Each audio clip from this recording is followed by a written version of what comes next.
우리 함께 보실 하나님 말씀은 누가복음 1장 5절에서 11절까지 말씀입니다. 누가복음 1장 5절에서 11절까지 말씀, 우리 한 절씩 교독하시겠습니다. 유대왕 헤롯 때 아비야 반열에 제사장 한 사람이 있었으니 이름은 사가랴요. 그의 아내는 아론의 자손이니 이름은 엘리사벳이라.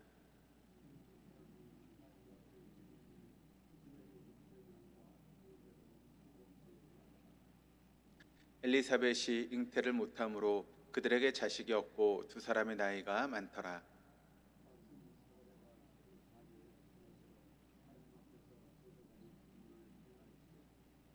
제사장의 전례를 따라 제비를 뽑아 주의 성전에 들어가 분향하고,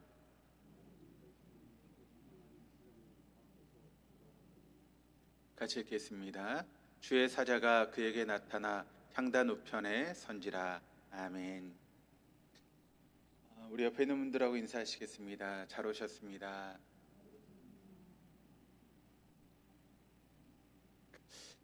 우리 수요 기도에 나오신 여러분들에게 주님께서 베푸시는 놀라운 은혜가 있기를 주님의 이름으로 축복합니다. 오늘 우리가 보려고 하는 본문은 늘 하나님을 의식하고 또 하나님 앞에 살기 위해서 몸부림쳤던 한 부부를 우리에게 소개하고 있는데, 그 부부는 바로 오늘 본문의 말씀을 통해 나타나고 있는 사가랴와 엘리사벳이라고 하는 그런 부부입니다. 당시에 이제 이 말씀이 기록될 그 당시에 이제 이스라엘의 제사장의 숫자가 대략 한 18,000명에서 한 2만 명 정도가 되었다라고 합니다. 지금 이제 한국교회 기독교 이제 목회자의 숫자가 얼마나 되는지 정확하게 알 수는 없지만, 그 당시 이제 이스라엘 백성들의 이제 숫자를 우리가 생각해 보면 이 18,000에서 2만 명 정도 되는 그 숫자는 어떤 의미에서 굉장히 많은 그런 숫자입니다. 그 당시 이제 이스라엘의 숫자가 그다지 많지 않은 그런 숫자였기 때문에, 그러니까 18,000에서 2만 명 정도 되었다라고 하면 그 제사장의 숫자가 이제 적지 않은 그런 숫자였던 것이죠. 그래서 제사장이라고 하는 그 직책이 어떤 의미에서 보면 굉장히 흔한 그런 직책이었다, 또 그런 사람들이었다라고 이야기할 수 있습니다. 그런데 그렇게 흔했던 제사장 중에 바로 아비야 반열에 사가랴라고 하는 그런 제사장이 있었고, 또 그의 부인은 바로 아론의 후손이었지만 그렇다고 해서 그것이 특별한 의미가 없는 아론의 후손이었던 엘리사벳이라고 하는 그런 부인이 있었습니다. 오늘날로 표현하면 사가랴와 엘리사벳은 경건한 모태 신앙 안에서 자라갔던, 그래서 이제 서로 이제 부부의 연을 맺은 그런 부부라고 이야기할 수 있죠. 여러분, 사실 우리 교회 안에도 보면 모태 신앙으로 자라서 이렇게 함께 부부의 연을 맺어서 함께 신앙생활하는 사람들이 있을 수 있지 않습니까? 그런 것처럼 이 사가랴와 엘리사벳이라고 하는 사람들이 그렇게 믿음 안에서 서로 경건하게 신앙생활하다가 부부로서 연을 맺고 살아가고 있었다라고 하는 것을 우리가 보게 됩니다. 그런데 이 사가랴와 엘리사벳이 살았던 그 당시가 어떤 시대인가를 우리가 보게 되면, 지난 시간에도 말씀을 드렸던 것처럼 이 당시는 헤롯 왕이 다스리던 그런 시대였다라고 하는 것을 우리가 알고 있습니다. 여러분, 얼마나 헤롯 왕이 잔인하고 자기 중심적이었는 그런 사람이었는지를 우리가 지난 시간 잠깐 함께 말씀을 나누지 않았습니까? 헤롯 왕은 자신의 왕자를 넘보는 사람이라고 여겨지면 그 사람이 아무리 자신이 그렇게 친애하는 그런 신하라 할지라도, 또 친척이든 즉시 그 목숨을 뺏어가고 또 제거하는 그런 모습이었습니다. 심지어는 자기 부인과 자식도 자신의 그 왕권에 도전이 된다고 생각하면 그냥 죽여버리는 그런 사람이었던 것이죠. 그러니까 자신의 왕권에 어떤 해가 되고 또 위협이 된다라고 하면 부인이 되었든 자식이 되었든 어떤 사람이 되었든 그것을 제거하는 그런 잔인무도한 왕이었다라고 하는 것입니다. 헤롯 왕이 얼마나 자신의 왕자에 집착했는지를 성경이 우리에게 또렷하게 보여주는 그림이 있는데, 바로 예수님의 탄생의 그런 과정 가운데 나오고 있죠. 예수님이 탄생하는 그 시점에 여러분 우리가 알고 있는 것처럼 동방박사라고 하는 사람이 동방에서부터 예루살렘을 향해서 오지 않습니까? 그리고 그 별을 향해서 오다가 별을 잃어버리고 그 동방박사들이 찾아간 곳이 어디인가 하면 바로 헤롯 대왕이 머물고 있는 성이었습니다. 왜냐하면 이스라엘의 왕으로 날 사람이라면 당연히 왕궁에서 날 것이다라고 하는 그런 생각을 가지고 헤롯 왕을 찾아가게 된 것이죠. 동방 박사들이 이제 이스라엘 왕으로 태어날 사람을 만나러 왔다라고 하는 그런 이야기를 들었을 때 여러분 헤롯 왕의 입장에서는 어땠을까요? 굉장히 당황스럽지 않겠습니까? 자신이 왕으로 있는데 왕으로 태어날 사람이 태어났다라고 하면 그 이야기가 헤롯 왕의 입장에서는 굉장히 당황스러웠을 것입니다. 더군다나 자신의 왕자에 대해서 어떤 사람도 용납하지 않고 부인과 자식까지 죽이는 그런 헤롯 왕이었다면 이스라엘의 새로운 왕이 태어났다라고 하는 그 이야기는 어떻게 보면 헤롯 왕에게서 큰 충격으로 다가왔을 것입니다. 그럼에도 불구하고 당하지 않은 것처럼 그렇게 동방 박사들을 맞아들여서 그 동방 박사들이 어떤 이야기를 하는가 하면 그 이스라엘 왕으로 태어날 사람을 찾게 되면 나에게도 좀 알려줘서 내가 그 왕에게 절하고 경배할 수 있게 해달라고 하는 그런 부탁을 하고 동방 박사를 보내지 않습니까? 근데 예수를 만났던 그 동방 박사들이 이제 꿈에 하나님의 뜻을 깨닫고 그 하나님의 지시함을 따라서 왕에게 가지 않고 다른 길을 통해서 고국으로 돌아갔습니다. 후에 이 헤롯 왕이 동방 박사들에게 속았다라고 하는 것을 알게 되었을 때 그가 행했던 일이 어떤 일인가 하면 여러분들 아시는 것처럼 베들레헴에서 태어난 2살 이하의 남자아이들을 다 죽이라고 하는 그런 명령을 내리게 되었습니다. 근데 여러분 그때 헤롯 대왕의 나이가 얼마나 됐는가를 성경이 이야기했을 때 대략 한 70세 정도 되었다라고 이야기를 하고 있고, 그러니까 여러분 불과 1년, 그러니까 자신의 종말 죽음을 1년을 채 남겨두지 않는 그런 시점이었습니다. 그럼 여러분 한번 생각해 보시기를 바랍니다. 그 나이에 여러분 이스라엘 왕이 태어났다 할지라도 그 왕이 태어나서 자라려고 하면 얼마나 많은 시간이 있어야 되겠습니까? 그런데 왕이 태어났다라고 하는 그 이야기를 듣고 자신의 생애가 지금 1년밖에 남지 않았던 70세의 그 노인 할아버지가 2살 이하의 그런 어린아이를 다 죽일 정도로 잔인한 그런 사람이었다라고 하는 것을 우리가 알게 되는 것이죠. 여러분 우리가 어떤 일을 하든지 간에 내가 일한 만큼의 대가가 돌아오면 우리는 그 일에 보람을 느끼게 됩니다. 그런데 아무리 열심히 일하고 최선을 다해서 일을 했음에도 불구하고 일한 만큼의 그런 대가가 돌아오지 않으면 우리는 실망하게 되죠. 그것도 한두 번이 아니라 지속적으로 그런 일들이 벌어지게 된다면 우리의 마음 가운데 어떤 마음이 드는가 하면 우리가 성실하게 일할 필요가 없다라고 하는 그런 마음이 들게 됩니다. 왜냐하면 내가 열심히 일했음에도 불구하고 어떤 성과가 드러나지 않으면 열심히 일하고 싶은 그런 마음이 없게 되겠죠. 그러니까 내가 일한 만큼 뭐 회사에서 정당한 대우를 해주거나 혹은 열심히 일했다고 해서 더 이상의 그런 보너스를 준다고 하면 아마 일하는 사람들이 최선을 다해서 일할 것입니다. 그런데 내가 아무리 열심히 최선을 다해서 일을 한다 할지라도 그런 보상이 돌아오지 않으면 그렇게 일하고 싶은 마음이 없게 되겠죠.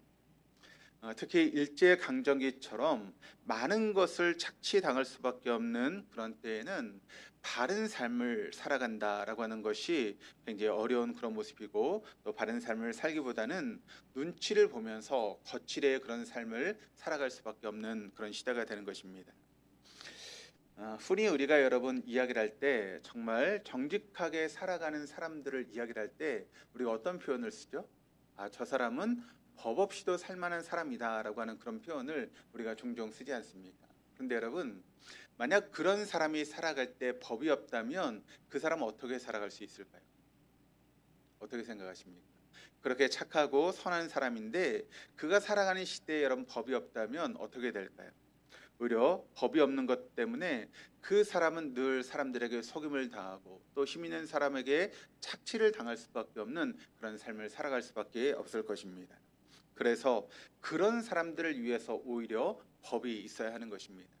그러니까 법 없이도 살 수 있는 그런 사람들을 위해서 오히려 그런 사람들을 보호하기 위한 법이 필요하다라고 하는 것을 우리가 알게 됩니다. 그래서 여러분 사람들이 살아가는 사회에서 가장 중요한 것이 있다면 그것이 무엇인가 하면 바로 법입니다. 법이 모든 사람에게 공평하게 적용되어야 하는 이유는 바로 그것이 사람들을 공평하게 사랑하는 것이기 때문에 그렇죠. 그런데 사실 우리가 살고 있는 그런 시대를 보면 법이 공평하게 그렇게 집행되고 있는가라고 하는 그런 부분에 대해서 우리가 의구심을 품을 때가 참 많이 있죠. 그래서 옛날에 이제 나왔던 그런 이야기 중에 무전유죄, 유전무죄라고 하는 그런 이야기가 있지 않습니까? 돈이 있으면 있는 죄도 없어지고 돈이 없으면 없는 죄도 있게 되는 것이 우리가 살고 있는 이 세상의 그런 모습이다라고 하는 것입니다. 우리가 이제 내란의 그런 시대를 보내오면서 그 내란을 일으켰던 전직 대통령을 대하는 그런 모습을 봐도 여러분 좀 이 법이 모든 사람에게 공평한가라고 하는 그런 의구심이 드는 그런 부분들이 참 많이 나타나서 아직도 한국 사회가 어떤 면에서는 아직 법적으로 인해서 아직도 공평한 그런 시대는 아니구나라고 하는 그런 생각을 해보게 됩니다. 과거에는 여러분 법이 공평하게 적용되지 않는다라고 하는 생각 때문에 어떤 접촉 사고가 나게 되면 여러분 어떻게 하죠? 여러분 접촉 사고가 자동차 접촉 사고가 한번 났다고 한번 생각해 보시길 바랍니다. 그러면 옛날에는 여러분 어떤 사람이 이깁니까? 어떤 사람이 이겼죠? 목소리가 큰 사람이 이기는 그런 시대가 있었습니다. 그래서 자신이 잘못했음에도 불구하고 그냥 목소리를 크게 내가지고 막 소리 지르고 막 자신이 잘했다고 하면 어떻게 됩니까? 그런 이기는 그런 시대가 있었죠. 그래서 사람들이 그런 사고가 나면 될 수 있으면 큰 소리를 치면서 막 이렇게 자신이 잘못이 없는 것처럼 하면 자신의 잘못이 좀 경감되는 그런 시대가 있었죠. 근데 요즘이 여러분 어떻습니까? 요즘도 그런가요? 요즘은 소리를 지를 필요가 없습니다. 왜 그렇죠? 블랙박스라고 하는 것이 있어가지고 사고는 모든 것이 영상으로 다 담겨 있거든요. 그러니까 그것만 봐면 누가 잘못을 했는지 100% 확인이 될 수 있기 때문에 지금 뭐 소리 지른다고 해서 여러분 그것이 자신의 이제 잘못이 없어지고 그런 부분은 없다라고 하는 것을 우리가 보게 되죠. 그러니까 여러분 어떤 의미에서 보면 블랙박스의 화면은 그 어떤 말보다 강력한 법이 될 수 있다라고 하는 것을 우리가 보게 됩니다. 자, 이스라엘 백성들은 우리의 일제 강점기보다 2배나 긴 바벨론의 포로 생활을 했던 사람들이 바로 이스라엘 백성들입니다. 이런 포로 생활이라고 하는 것이 여러분 얼마나 어려운 시대겠습니까? 우리나라도 여러분 그 35년의 그 일제 강점기 속에서 일제가 했던 것 중에 하나가 무엇인가 하면 우리의 말을 없애는 그런 일들을 하지 않았습니까? 그래서 우리의 이름도 다 바꾸고 또 우리의 말도 쓰지 못하게 그렇게 하는 그런 시대가 있었죠. 그런데 이 이스라엘 백성들이 70년 동안 바벨론 포로 생활하면서 그들의 언어를 잃어버릴 정도로 그들은 어려운 가운데 있었습니다. 그뿐만 아니라 지금 사가랴와 엘리사벳이라고 하는 이 두 부부가 살고 있었던 시대는 어떤 시대인가 하면 헤롯 문화가 또 헤롯 제국이 이스라엘을 점령해서 다스리고 또 로마 제국이 이스라엘 다스리는 그런 시대 가운데 여러분 헤롯이라고 하는 대왕이 이스라엘 땅을 다스리고 있는 그런 시대였습니다. 헤롯 제국 시대에 여러분 이스라엘 백성들이 얼마나 어려움을 당했는지는 지난 시간 함께 잠깐 살펴보았는데 그런 시대 가운데 지금은 사가랴와 여러분 엘리사벳이 살고 있었다라고 하는 것입니다. 그러니까 여러분 그 시대상을 우리가 보게 되면 일제 시대도 마찬가지입니다. 우리나라가 그 일제 시대 가운데 어떤 희망도 발견할 수 없는 그런 시대적으로 보면 나라적으로 보면 암흑의 시기를 보낸 시대가 바로 일제 시대의 그런 강점기의 시대였죠. 그런 의미에서 보면 지금 사가랴와 엘리사벳이 살고 있었던 그 시대 역시도 이스라엘 백성들에게는 암흑기와 같은 그런 시대였다라고 이야기할 수 있습니다. 자신을 지배하고 있는 헤롯 제국과 로마 제국의 그런 여러 가지 핍박이 있었고 또 헤롯 대왕이라고 하는 그런 잔인한 왕에 의한 그런 학정이 펼쳐지고 있는 그런 시대 가운데 바로 사가랴와 엘리사벳이 살고 있었다는 것입니다. 여러분 사실 그런 시대 가운데 우리가 신앙을 지켜 나간다라고 하는 것이 여러분 쉬운 일이겠습니까? 어려운 일이겠습니까? 특별히 일본 시대에도 우리가 믿음을 지키는 것이 힘들고 어려운 그런 시대였죠. 그래서 믿음 때문에 많은 사람이 목숨을 잃어버리고 또 여러 가지 아픔을 당했던 그런 시대가 일제 시대 아니었습니까? 그래서 교회에서 여러분 그 일제가 만행을 저지르면서 교회 안에 있었던 사람들을 다 불태우는 그런 일들도 있었고 수없이 많은 그런 고난을 받으면서 그래도 우리 믿음의 선조들이 끝까지 믿음을 지켜왔습니다. 그런데 사실 그런 시대에 여러분 믿음을 지킨다라고 하는 것은 사실 쉬운 것이 아닙니다. 그래서 처음에는 믿음을 잘 지켰던 사람들이 나중에 신사참배를 했던 그런 목사들도 많고 또 성도들도 참 많이 있었다라고 하는 것을 우리가 잘 알고 있습니다. 그런 것처럼 헬라 제국이 이스라엘 땅을 다스릴 때는 여러분 그 믿음을 지켜나가는 것이 목숨을 잃어버린 것처럼 어려운 시대였다라고 하는 것을 지난 시간 말씀을 드렸죠. 그러니까 그런 시대 가운데 믿음을 지켜나간다라고 하는 것이 결코 쉽지 않은 그런 일이었다라고 하는 것을 우리가 생각해 보게 됩니다. 그러나 오늘 본문의 말씀을 통해 나오고 있는 사가랴와 엘리사벳 부부가 어떤 삶을 살았는지를 오늘 본문의 말씀이 우리에게 증거하고 있는데 6절 말씀을 같이 읽어보도록 하시겠습니다. 이 두 사람이 하나님 앞에 의인이니 주의 모든 계명과 규례대로 흠이 없이 행하더라. 자, 성경이 이 두 사람 사가랴와 엘리사벳에 대해서 이야기를 할 때 이 두 사람이 하나님 앞에 의인이었다라고 이야기를 하고 있고 주의 모든 계명과 규례대로 흠이 없이 행하는 사람이었다라고 그렇게 이야기를 하고 있습니다. 여러분, 이 사람들의 삶이 흠이 없다라고 하는 이 부분을 우리가 생각해 볼 때 사가랴와 엘리사벳이 자신들의 바른 삶으로 충분히 구원받을 수 있다라고 하는 그런 의미는 아닙니다. 예수 그리스도의 십자가 대속의 죽음과 부활이 필요 없다라고 하는 그런 말씀의 의미가 아니라는 것이죠. 사실 여러분 사가랴와 엘리사벳이 아무리 의로운 삶을 살았다 할지라도 두 사람 역시 죄인일 수밖에 없습니다. 그리고 이 두 사람 역시 예수 그리스도를 통하지 않고는 하나님의 자녀가 되는 길이 없고 또 하나님께 나아갈 수도 없다는 것을 우리는 알고 있고 그것이 바로 하나님께서 우리에게 말씀하신 하나님의 선언입니다. 그래서 로마서 3장 10절에서 12절까지 말씀이 우리에게 이렇게 증거하고 있는데 같이 한번 읽어보시겠습니다. 기록된 바 의인은 없나니 하나도 없으며 깨닫는 자도 없고 하나님을 찾는 자도 없고 다 치우쳐 함께 무익하게 되고 선을 행하는 자는 없나니 하나도 없도다. 또 로마서 3장 23절 24절도 이렇게 증거합니다. 같이 한번 읽어보시겠습니다. 모든 사람이 죄를 범하였음에 하나님의 영광에 이르지 못하더니 그리스도 예수 안에 있는 성령으로 말미암아 하나님의 은혜로 값없이 의롭다 하심을 얻은 자 되었느니라. 여러분 로마서 이 3장의 말씀에서 예언가 될 수 있는 사람이 여러분 한 사람이라도 있겠습니까? 한 사람도 없다라고 하는 것은 우리는 잘 알고 있습니다. 지금 이 세상에 있는 모든 사람의 선한 행동과 지금까지 이 세상에 살았던 사람들의 모든 선함을 여러분 다 한 사람에게 몰아서 준다고 한번 생각해 보시길 바랍니다. 그러니까 이 지구상에 있는 모든 사람이 했던 모든 선들 또 그 전에 있었던 사람들의 모든 선도 만약 여기 있는 우리 서강숙 권사님한테 몰아서 모든 선을 다 줬다고 한번 생각해 보시길 바랍니다. 그러면 그 선을 가지고 우리 서강숙 권사님이 구원을 얻을 수 있습니까? 그것으로도 구원을 얻을 수 없다라고 하는 것입니다. 우리가 구원을 얻을 수 있는 것은 오직 예수 그리스도를 통해서만 구원을 얻는 것이지 우리가 아무리 선한 행위를 많이 하고 의로운 행동을 많이 했다고 해서 우리가 그것을 통해서 구원을 얻을 수 있는 사람은 한 사람도 없습니다. 왜냐하면 모든 사람은 결국 죄인이기 때문에 그런 것이죠. 스스로 여러분 어떤 능력으로 하나님 영광에 이를 수 있는 사람은 이 세상에 단 한 사람도 없다는 것입니다. 그래서 우리에게는 우리의 구원자가 되시는 예수님이 우리에게 꼭 필요한 분이시다라고 하는 것을 우리는 신앙생활을 통해 발견하게 되는 것이죠. 그렇다면 왜 오늘 본문의 말씀에서 사가랴와 엘리사벳 부부를 이야기를 하면서 의롭다라고 하는 그런 이야기를 하고 있는 것일까요? 그들이 하나님 앞에서 자신의 삶을 올바르게 세우려고 했음을 하나님께서 인정해 주셨다라고 하는 그런 뜻입니다.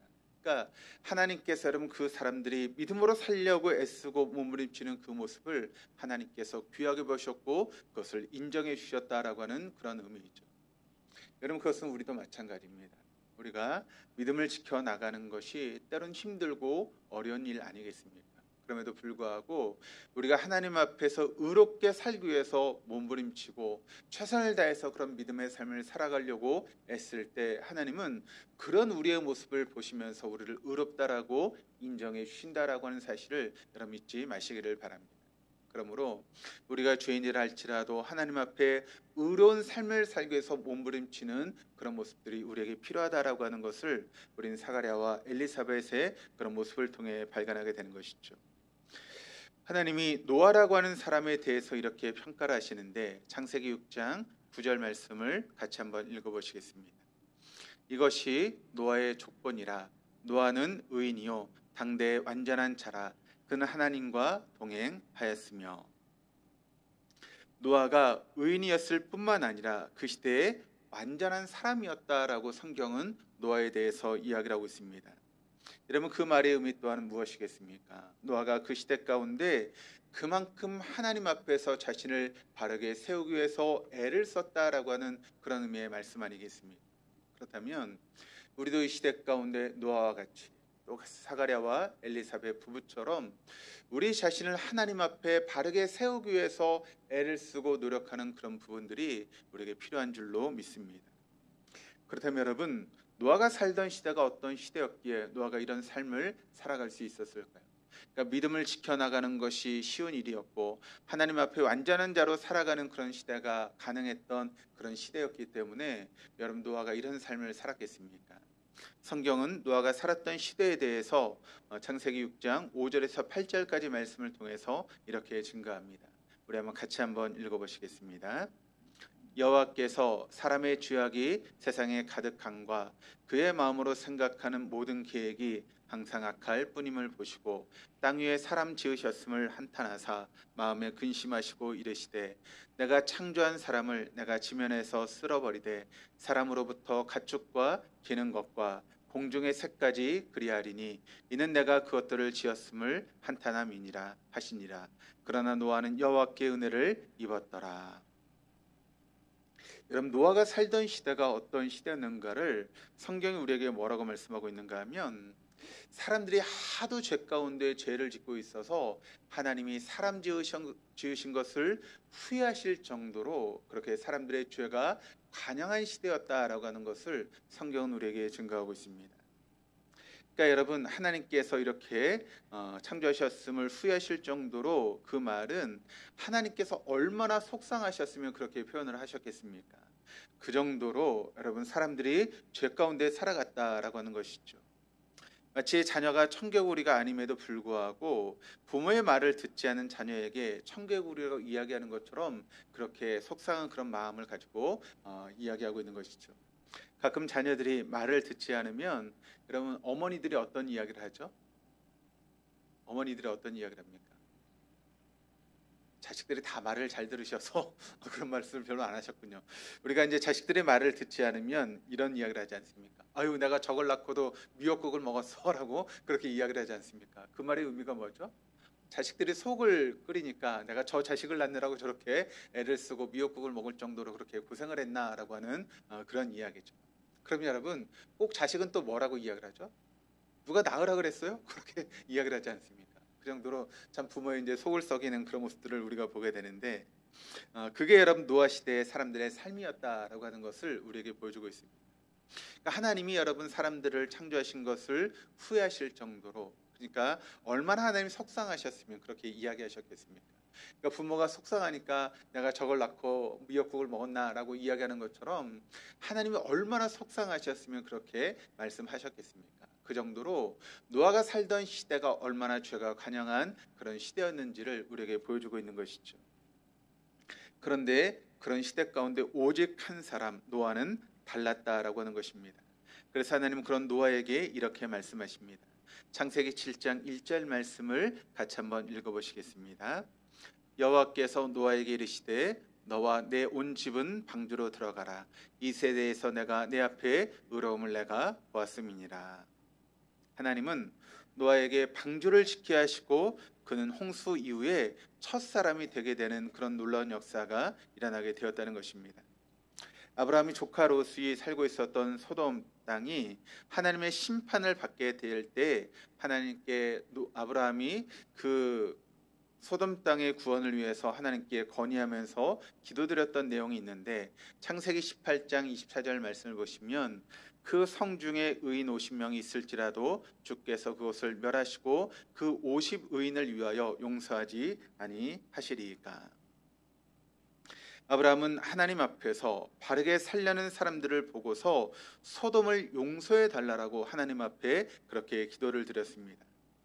하나님을 하나님답게 섬기며 신실하게 살기를 바랐던 의인과 하나님을 경홀히 여기고 욕망을 따라 사는 주인에 관한 그런 표현들은 성경 말씀 가운데 많이 나오고 있는데 시편, 잠언, 전도서 같은 말씀을 보면 그런 사람들에 대한 그런 이야기들이 많이 나오고 있죠. 특별히 시편 1편 6절 말씀을 보시면 이렇게 증가합니다.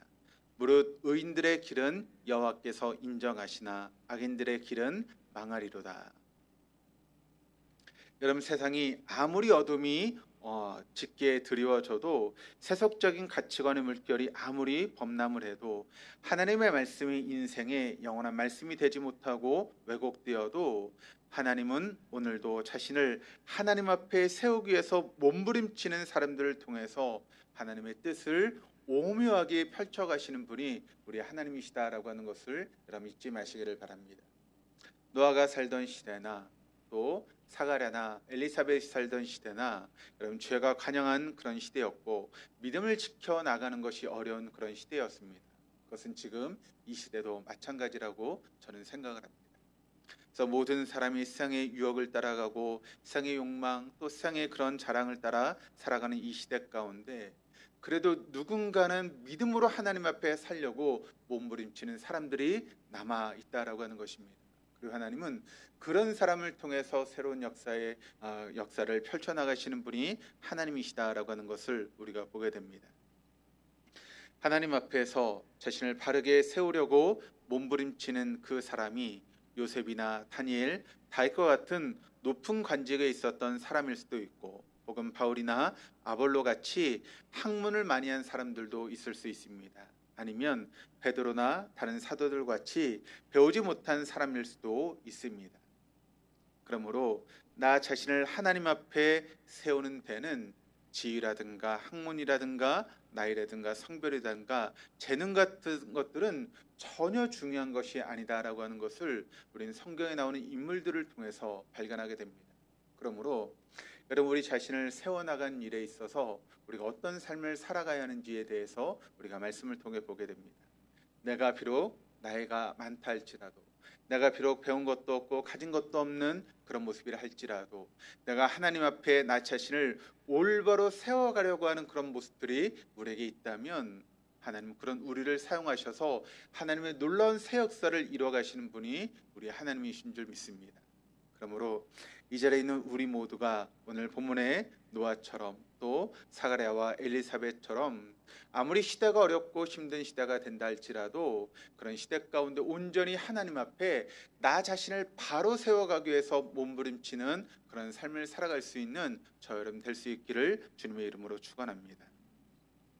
성경에는 2,000명이 넘는 사람들이 등장한다고 합니다. 그중 사가랴와 엘리사벳처럼 그 부부가 함께 하나님 앞에 살았던 사람들은 그렇게 많지 않습니다. 예를 더 든다면 사도행전 18장에 등장하는 아굴라와 브리스굴라 같은 그런 부부들도 좋은 샘플이 될 수 있을 것입니다. 그 당시 유망 업종이었던 천막 제조업을 통해 자신의 어떤 입신양명을 이루고자 했던 그런 삶이 아니라 자신의 삶을 하나님 앞에 세워 하나님의 도구로 또 복음의 통로로 한평생을 살았던 것이 바로 우리가 알고 있는 아굴라와 브리스길라 부부의 모습입니다. 하나님은 그런 그들을 하나님의 영원한 작품이 되게 하셔서 성경의 인물로서 우리가 알고 있는 그런 사람이 되어줄 수 있었습니다. 우리 각자가 먼저 하나님 앞에 살고 내 배우자가 하나님 앞에 의롭게 서는 날이 올 수 있도록 우리는 기도해야 될 줄로 믿습니다. 내 자녀의 부부가 내 손자의 손녀의 부부가 하나님 앞에 의롭다 인정함을 받는 그런 삶을 살 수 있도록 우리가 두 손 모아 우리의 자녀들을 위해서 기도하는 그런 시간을 가져야 될 줄로 믿습니다. 청년들에게는 내 부모님 모두가 하나님 앞에 의인이 되기를, 장차는 나와 내 배우자가 될 사람이 하나님 앞에 의로운 삶을 살아갈 수 있도록 소망하며 기도하며 기다리는 시간들이 우리에게 필요한 줄로 믿습니다. 그때는 마치 애굽 땅의 재앙이 임해 흑암이 온 땅에 가득하여도 이스라엘 백성들이 거주했던 그 땅에는 빛이 있었듯이 이 시대가 아무리 유대왕 헤롯 때와 같이 어둡다 할지라도 우리가 있는 곳에서부터 주님의 빛이 비춰지기 시작할 것이고, 그 빛은 이 시대의 어둠을 걷어내고 하나님의 역사를 드러내는 그런 도구로 귀하게 쓰임받게 될 줄로 믿습니다. 그런 어두운 시대에 믿음으로 살았던, 하나님 앞에 의롭다고 인정받았던 사가랴와 엘리사벳 부부처럼 우리 모든 가정이, 또 저와 여러분들이 그렇게 하나님 앞에 올바로 살기 위해서 몸부림치시고 하나님 앞에 의롭다고 인정을 받을 수 있는 저와 여러분 우리 모두가 될 수 있기를 주님의 이름으로 축복합니다.